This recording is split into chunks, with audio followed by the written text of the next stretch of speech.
Hi everyone, welcome back to my YouTube channel and welcome back to another part of the game fan fiction.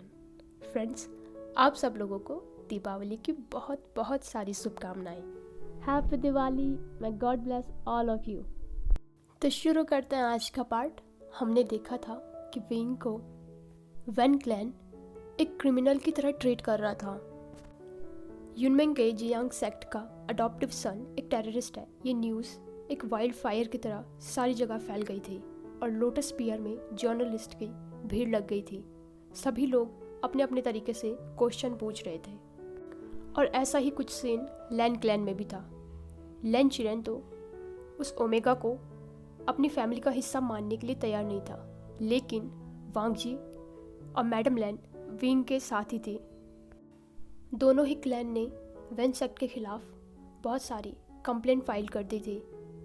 चिंगे का नया कबीला तो lens और जियांग्स के साथ था, लेकिन बहुत सारे और सेक्ट वेन कबीले का नाम सुनकर उनका साथ नहीं दे रहे थे। कुछ लोगों का तो ये भी कहना था कि विंग उनका अपना सन नहीं है, तो क्या वो उसके लिए पूरे कल्टीवेशन वर्ल्ड में वॉर करवा देंगे। निये हुएसांग एक अल्फा बोझेन के साथ था। तभी उसके डोर पर किसी ने नॉक किया। वो जाता है तो वहाँ पर एक डिलीवरी बॉय था जो उसे एक बॉक्स पकड़ा देता है। बोझेन उससे पूछता है, क्या तुम कोई गिफ्ट एक्सपेक्ट कर रहे थे? इस पर वेसांग कहता है, नहीं, मैं तो ऐसा कुछ भी एक्सपेक्ट नहीं कर रहा था। वो उस बॉक्स को खोलता है तो उसके अंदर कुछ था।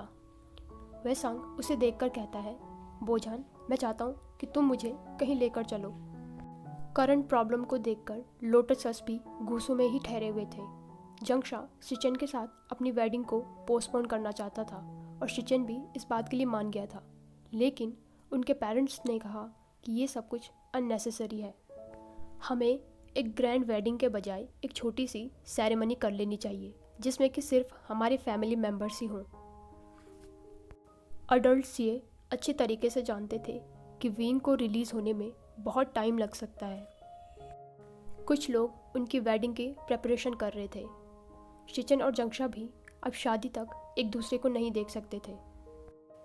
यानली जंगशा के बालों को सहलाकर कहती है, जंगशा, लगता है ऑयल और पीटल्स अपना काम अच्छे से कर रहे हैं, तुम ग्लो कर रहे हो, शादी तक तुम और भी हैंडसम हो जाओगे। इस पर जंगशा यानली का हाथ पकड़ते हुए कहता है, शिजे, उस इडियट के बिना शादी करना अच्छा नहीं लग रहा है। यानली उसे समझाते हुए कहती है, जंगशा, तुम चिंता मत करो, आशियन समझ जाएगा। तभी उनके डोर पर किसी ने नॉक किया। वहाँ पर हुएसांग और बोझेन थे। वेसांग जल्दी से उस बॉक्स को टेबल पर रखता है। इसे देखकर लोटस पजल थे। वेसांग उनसे कहता है, डोंट माइंड मी, पर एक बार इसे देख लो। यानली और जंगशा उस बॉक्स के पास गए। उन्होंने उसमें उस चीज़ को इमेज बाय इमेज और पेज बाय पेज देखा। तभी हुएसांग उनसे कहता है, यानली, यही वो चीज़ है जिससे कि हम विंग को वापस घर ला सकते हैं। जंगशा वेसांग के पास जाकर कहता है, ये तुम्हारे पास कहाँ से आया? इस पर वेसांग कहता है कि मैं नहीं जानता हूँ। तभी जंगशा उससे कहता है, मुझे सच सच बताओ वेसांग, ये सब कुछ तुम्हारे पास कहाँ से आया? तभी बोझेन जंगशा से कहता है, मास्टर जियांग, हमें ये किसी ने डिलीवर किया था। तभी यानली भी कहती है, जंगशा, वेसांग के साथ रफ मत बनो, हमें उसका ग्रेटफुल होना चाहिए। शायद उस पर्सन ने इसलिए वेसांग को ये सब कुछ डिलीवर किया है क्योंकि मीडिया उसे ऑब्जर्व नहीं कर रही थी। दूसरी तरफ वांग जी एक पेड़ की छांव में बैठा हुआ था। जब से वो लोग उसके मेट को लेकर गए थे, तब से ना ही वो घर और ना ही वो स्कूल में ज़्यादा समय रुक रहा था। वो विंग को इनोसेंट प्रूव करने के लिए एविडेंस ढूंढने की कोशिश किए जा रहा था। वांग जी सामने देखता है तो वहाँ पर वो पर्सन खड़ा था जो उसकी सारी प्रॉब्लम्स का रीज़न था। वो पर्सन वांग जी की तरफ स्माइल कर रहा था। वो हाथ से सिग्नल करके वांग जी को वहीं पर एक छोटे से कैफ़े में बुलाता है। वांग जी कैफ़े में जाकर शुयांग के सामने वाली सीट पर बैठ गया। वेट्रेस उनके पास उनका ऑर्डर लेने आई। शुयांग कहता है, मुझे चॉकलेट मिल्क चाहिए और मेरे फ्रेंड के लिए आप ब्लैक कॉफ़ी बना दीजिए बिना शुगर के। कॉफ़ी एकदम कड़वी होनी चाहिए, बिल्कुल इस पर्सन की तरह। वांग जी उससे कहता है, तुम मुझे इतनी दूर सिर्फ फाइट करने के लिए लेके आए हो। इस पर शुयांग कहता है, हंगुंजन, मैं तो सिर्फ आपकी हेल्प करना चाहता हूँ। वांग जी कहता है, आज तुम्हारी वजह से विंग उन लोगों के पास है। इस पर शुयांग कहता है, हंगुंजन, आप अभी भी नहीं समझे ना, इसे देखिए, शायद इससे आपकी कोई हेल्प हो जाए। वांग जी हेजिटेंटली उस चीज़ को देखता है। वो शुयांग से कहता है, और तुम्हें लगता है कि मैं तुम पर बिलीव करूँगा? शुयांग कहता है, अगर तुम मुझ पर बिलीव नहीं करोगे तो मैं तुम्हें उससे भी ज़्यादा इग्नोरेंट समझूंगा जितना मैं तुम्हें अभी समझता हूँ। मैंने वैन रूहान के लिए काम किया है। मैं जानता हूँ कि उसने विंग को इसलिए अपने पास नहीं रखा है क्योंकि उसने कोई क्राइम किया है। और अगर तुम्हें मुझ पे भी यकीन नहीं है तो तुम उस वेंजिंग से पूछ सकते हो, उसे भी पता है विंग जिशान के वेन सेक्ट में है वो मेरी वजह से नहीं है बल्कि अपनी मदर की वजह से है, और वैन रूहान उसे नहीं छोड़ने वाला है।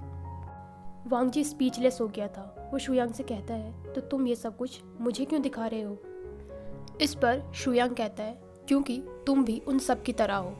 वैन रूहान उसकी पावर और उसके गॉड लाइक जीन्स के पीछे है और तुम उसकी बॉडी, हार्ट और सोल के पीछे हो। तुम सब उसे कैद करना चाहते हो। ये सुनकर वांग जी को बहुत हर्ट हुआ, लेकिन वो जानता था कि ये सब कुछ सच है। वांग जी कहता है, लेकिन तुमने मेरे क्वेश्चन का आंसर अभी भी नहीं दिया है। ये सब कुछ तुम मुझे क्यों दिखा रहे हो? इस पर शुयांग उससे हंसते हुए कहता है, लान वांग जी, मैं तुम्हें तुम्हारी गलती सुधारने का एक मौका दे रहा हूँ। मैंने इन एविडेंस की एक कॉपी जियांग सिबलिंग्स को भी भेज दी है, और जैसा कि मैंने कहा कि सेक्ट लीडर वैन उसे नहीं छोड़ने वाले हैं, लेकिन मैं उसे वहाँ से निकाल सकता हूँ। वांग जी उसे ही देख रहा था। तभी शुयांग कहता है, खुद को मार डालो और मैं विंग को यहाँ से ले जाऊँगा। इस पर वांग जी कहता है, व्हाट? शुयांग कहता है, लान वांग जी, तुमने सही सुना, खुद को मार डालो और मैं विंग को इन सब से कहीं दूर लेके चला जाऊँगा। दूसरी तरफ वैन सेक्ट में विंग को वार्डन के ऑफिस में बुलाया गया। विंग को लगा था शायद वेंचिंग उससे मिलने आई होगी, लेकिन वहाँ पर कोई और ही पर्सन था। वेंचाओ उससे कहता है, कैसे हुए वुशियान? मैंने सुना कि तुमने खुद को बहुत बड़े ट्रबल में डाल दिया है।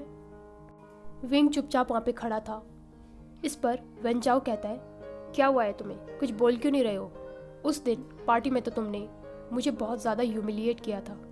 उस दिन तो तुम्हारी ज़बान बहुत ज़्यादा चल रही थी। विंग उससे कहता है, अगर तुम्हारी बकवास ख़त्म हो गई हो तो मैं अब जा रहा हूँ। लेकिन तभी वेंचाओ उससे कहता है, मेरे फादर ने मुझे तुमसे बात करने के लिए कहा है। विंग सोच रहा था, वैन रूहान ने? क्या उसके पेरेंट्स उससे मिलने आए होंगे? तभी वेंचाओ कहता है, तुम इससे भी बुरे प्लेस पर जाने वाले हो जहाँ से तुम कभी वापस नहीं आ पाओगे। तभी 2 गार्ड वहाँ पर आ गए और उन्होंने विंग को पकड़ लिया। वेंचाओ उसके पास जाकर कहता है, वैसे तो तुम्हारे साथ कुछ और टाइम मैं मज़े कर सकता था। इस पर विंग कहता है, मुझे हाथ लगाकर दिखाओ और तुम कल का सूरज नहीं देख पाओगे। इस पर वेंचाओ अपने गार्ड से कहता है, इसे लेके आओ और इसके साथ बिल्कुल भी जेंटल मत होना। और वो लोग विंग को वहाँ से कहीं ले गए। जंगशा शिचन को कॉल करता है। वो उससे कहता है, लान हुआन, हमें विंग की हेल्प करने के लिए कुछ मिला है। ये सुनकर शिचन कहता है, ये तो बहुत ही अच्छी न्यूज़ है, मुझे वांग जी को बताने दो। इस पर जंगशा कहता है, उसे बताने की कोई ज़रूरत नहीं है। शिचन हंसते हुए कहता है, वांग जी को पता चलना बहुत ज़रूरी है। तभी जंगशा उससे पूछता है, शिचन क्या तुम ठीक हो? मुझे तुम एंग्जियस लग रहे हो। इस पर शिचन कहता है, ओह तो तुम्हें पता चल गया। एक्चुअली मैं वांग जी की वजह से थोड़ा परेशान था और मुझे तुम्हारी बहुत याद आ रही है। मैं तुम्हें बहुत ज़्यादा मिस कर रहा हूँ। इस पर जंगशा उसे टीज़ करते हुए कहता है, बकवास बंद करो। मुझसे ये मत कहना कि फ़ोन पर बात करते करते ही तुम टर्न ऑन हो गए हो। तुम बहुत बड़े पॉवर्ट हो। इस पर शिचन हंसते हुए कहता है, जंगशा मैं तुमसे बहुत ज़्यादा प्यार करता हूँ और मैं तुम्हें बहुत ज़्यादा मिस कर रहा हूँ। यह सुनकर जंगशा ने जल्दी से फ़ोन काट लिया। उसका चेहरा पूरी तरीके से लाल हो गया था। वो फिर से फ़ोन उठाकर शिचन को कॉल करके कहता है, लान हुआन, मैं भी तुमसे बहुत ज़्यादा प्यार करता हूँ। शिचेन उसे चिढ़ाते हुए कहता है, कुछ सुनाई नहीं दे रहा है, थोड़ा ज़ोर से कहो। इस पर जंगशा चिल्लाकर कहता है, लान हुआन, मैं भी तुमसे प्यार करता हूँ। और उसने फ़ोन काट दिया। तभी यानली दरवाजे से अंदर आकर ज़ोर ज़ोर से हंसने लगी। वो कहती है, जंगशा, तुम किससे प्यार करते हो? ये सुनकर जंगशा पूरी तरीके से एम्बैरेस हो गया था। दूसरी तरफ वांग जी उन सभी चीज़ों के बारे में सोच रहा था जो कि शुयांग ने उससे कही थी, लेकिन उसे कुछ ही बातें समझ में आई थी। पहली कि विंग को वेन रूहान इसलिए नहीं ले गया क्योंकि उसने कोई क्राइम किया था, बल्कि वो उसे इसलिए ले गया क्योंकि वो एग्जिस्ट करता है। सेकंड थिंग, वांग जी ने विंग को प्रोटेक्ट नहीं किया। अगर मैं विंग से प्यार करता हूँ तो मुझे उसे जाने देना चाहिए और खुद को मार देना चाहिए। वांग जी बहुत सारी चीज़ें सोच रहा था। वो सोच रहा था कि जो कुछ भी शुयांग ने कहा है वो सब सच है। शायद विंग भी यही चाहता होगा कि वांग जी किसी दिन मर जाए। वांग जी तभी सोचता है कि नहीं, वो ओवर थिंकिंग कर रहा है। विंग ऐसा पर्सन नहीं है। अगर वो चाहता कि वांग जी मर जाए तो वो खुद ही उसे मार देता। उस दिन शुयांग से उसे बचाता नहीं। वांग जी जैसे ही क्लाउड ड्रेसेस पहुंचा, उसने सारे एविडेंस अपने फादर को दिखाए और उनसे कहा कि विंग को सिर्फ सेटअप किया जा रहा है। सारे एविडेंस उसके खिलाफ फॉल्स थे। वांग जी सोच रहा था कि जिशान के वेन सेक्ट में कुछ तो बुरा हो रहा है, लेकिन उसके विंग के पीछे क्यों पड़े हुए हैं। और ऐसी सिचुएशन में वांग जी सिर्फ अपने फादर पर यकीन कर सकता था और किसी पर भी नहीं। दूसरी तरफ वो लोग विंग को कहीं लेकर आए। वो एक छोटी सी जगह थी। दरवाज़ा खुलते ही विंग ने वेंचाओ को देखा। वेंचाओ उससे कहता है, हे ब्यूटीफुल, तुम्हें ये प्लेस कैसा लगा? मुझसे ये मत कहना कि तुम अभी भी अपसेट हो। डोंट वरी, मैं तुम्हें अपने फादर से भी जल्दी मिलवाऊंगा, लेकिन उससे पहले मैं तुम्हारी खातिरदारी तो कर लूँ। तभी विंग को गार्ड्स ने पकड़ लिया। विंग कहता है, ये तुम लोग क्या कर रहे हो? वेंचाओ ने उसके मुंह में 2 पिल्स डाल ली। उन्होंने उसकी आंखों पर एक ब्लैक पट्टी बांध ली थी। उसे लेकर अंदर जाते हैं। विंग जब आंखें खोलता है तब उसने देखा कि उसके हाथ ऊपर बंधे हुए हैं और उसके दोनों पैर भी बंधे हुए थे। वो हवा में लटक रहा था। तभी वेंचाओ उससे कहता है, हाँ वेवुशियन, ज़्यादा स्ट्रगल मत करो, वरना एफ्रोडीजियक अपना काम करने लग जाएगा। ये सुनकर विंग टेरिफाइड हो गया था। वो सोचता है कि वेंचाओ ने अभी क्या कहा, एफ्रोडीजियक। वो चिल्लाकर कहता है, यू कावर्ड, मुझे यहाँ से बाहर निकालो। तभी वेंचाओ के पास कुछ गार्ड आकर कहते हैं, मास्टर वैन, आप यहाँ से बाहर चलिए, ये ओमेगा डोमिनेंट है। इस पर वेंचाओ कहता है, मैं खुद को कंट्रोल कर सकता हूँ। तभी उसने देखा कि विंग की बॉडी डिफरेंटली रिएक्ट कर रही है।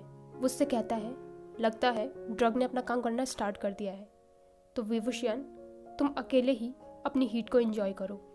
ये कहकर वो उन सभी लोगों को लेकर वहाँ से चला गया।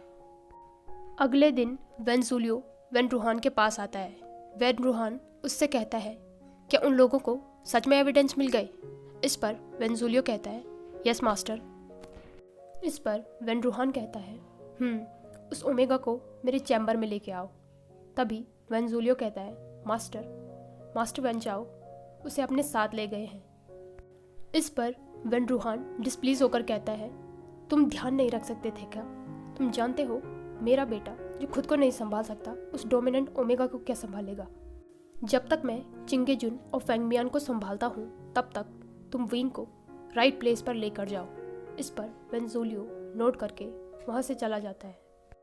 वहाँ पर वेनशू भी आ गया था। वेन रूहान उसे गले लगाते हुए कहता है, सन, तुम्हारी ट्रिप कैसे रही? इस पर वेनशू कहता है, फादर, मेरी ट्रिप बहुत ही अच्छी थी, लेकिन फादर, मैंने यहाँ पर वेस्ट विंग में मास्टर वे को देखा था। क्या मेरी एब्सेंट में प्लान में कोई चेंज किया गया है?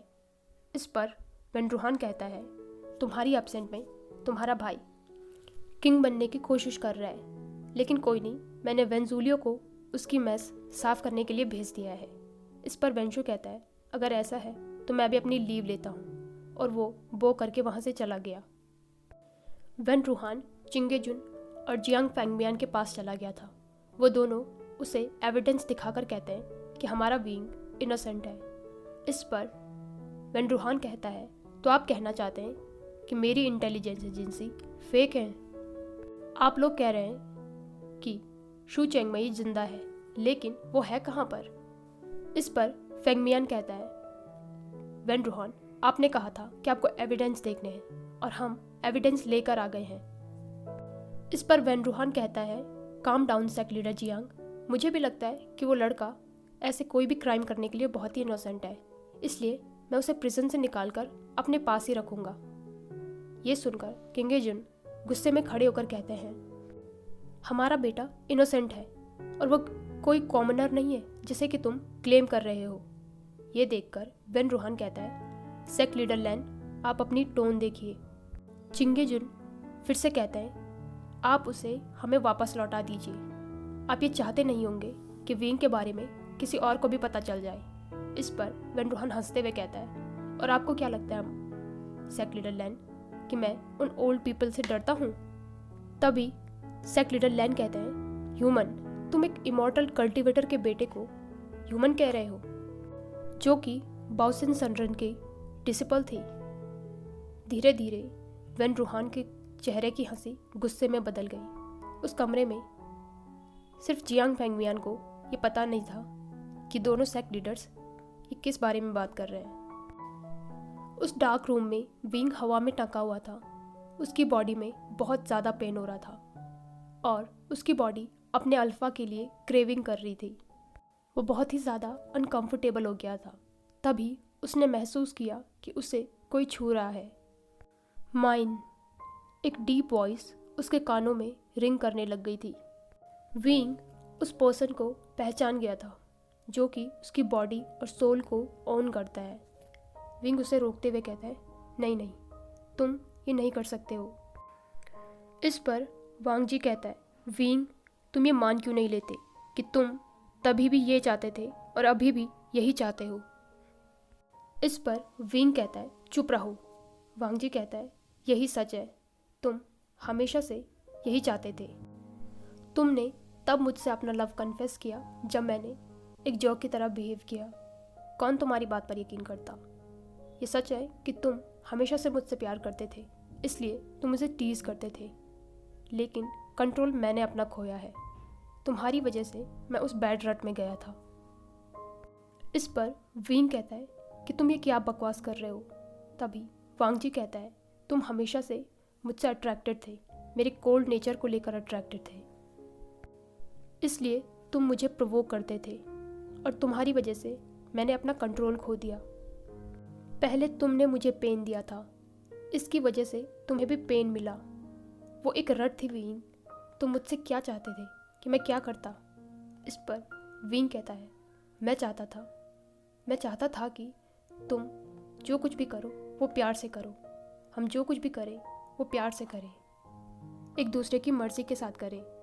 वांग जी कहता है, तो तुम चाहते थे कि मैं तुम्हारे साथ जेंटल रहता, इसका मतलब तुम ये जानते थे कि हम दोनों एक बॉन्ड शेयर करते हैं। Wing, I love you.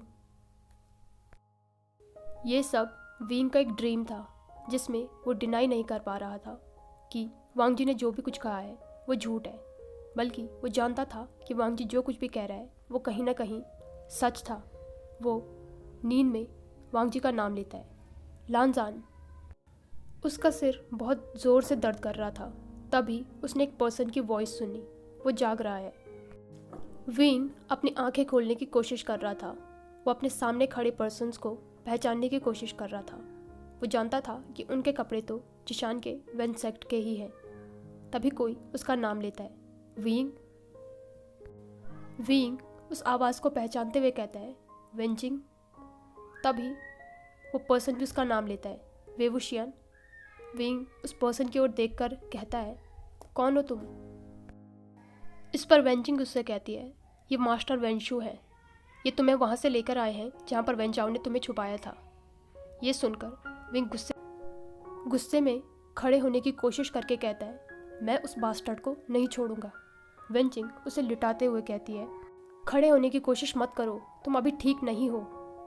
वेंजिंग वेंशु की तरफ मुड़ते हुए कहती है, कज़न, हमें यहाँ से चले जाना चाहिए, विंग तब तक रेस्ट कर लेगा। वेंशु विंग का चेहरा सहलाते हुए कहता है, तो मैं इसे तुम्हारी केयर में छोड़ रहा हूँ। विंग वेंजिंग की तरफ मुड़ गया था। उसके मन में बहुत सारे सवाल थे, अपनी फैमिली, अपने फ्रेंड्स, अपने सिबलिंग्स और स्पेशली अपने मेट को लेकर। हाय एवरीवन, तो कैसा लगा आपको आज का पार्ट? फ्रेंड्स, अगर आपको मेरी एक्सप्लेनेशन पसंद आती है तो प्लीज़ वीडियो को लाइक कीजिए और चैनल को पक्का से सब्सक्राइब कीजिए। Thank you.